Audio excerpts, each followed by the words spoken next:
Rescue at midnight. When shadows fall, heroes rise. On a cold winter night, Sarah, a smart high school student, was walking home from school in the heavy rain. The streets were almost empty, and the lights reflected off the puddles, creating a mysterious atmosphere. While walking, she heard whispers coming from a nearby alley.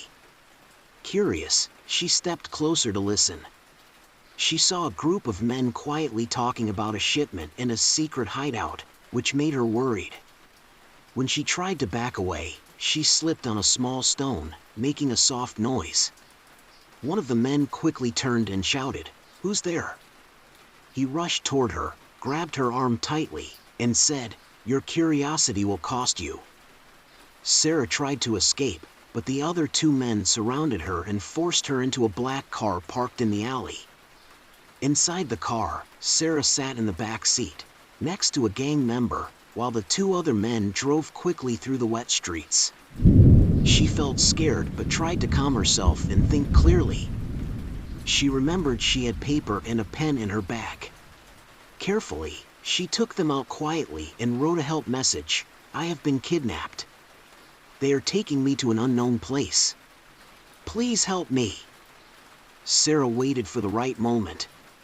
When they passed by some people, she gathered her courage and quietly dropped the paper out of the window, hoping someone would find it. Meanwhile, Omar, a young and clever detective, was walking home from work when he saw the paper flying from the window of the car. He felt anxiety. So he bent down to pick it up and read the message. His face became serious as he realized the danger. He quickly called his police colleagues to track the car using surveillance cameras. After some quick analysis, Omar found out that the car had stopped at an abandoned building on the edge of the city. He took a deep breath and prepared to sneak inside. Inside, Sarah was tied up in a cold, damp room while one gang member stood in front of her, saying sarcastically, "You shouldn't have been eavesdropping. You shouldn't have been eavesdropping. No one will find you here." Despite her fear, Sarah looked defiantly at him and said, "You think you're safe, but that won't last long." The man laughed and said, "We'll see. In this place, you're just a prisoner." As Omar approached the room where Sarah was held, he noticed gang members acting like guards.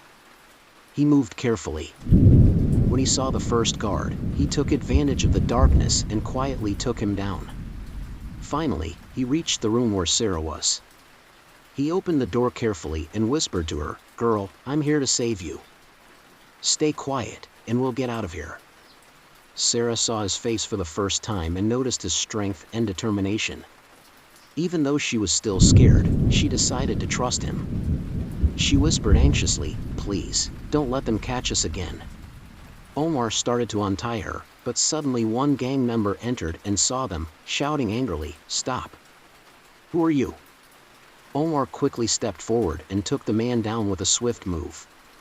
He grabbed Sarah's hand and said, "Let's go." They ran together through the dark hallways, trying to avoid the other gang members. One member fired a gun, and Omar pushed Sarah to hide behind a concrete wall, whispering to her, "Stay behind me. We'll be safe." Omar dodged the gang members' attacks and used scattered tools to block them. Finally, they reached the outside. They heard the sound of police cars approaching since Omar had sent their location. Once they were safe, Sarah looked at Omar with deep gratitude and said, "I couldn't have survived without your help. Thank you." Omar smiled confidently and said, "Thanks to your courage and intelligence, I was able to find you."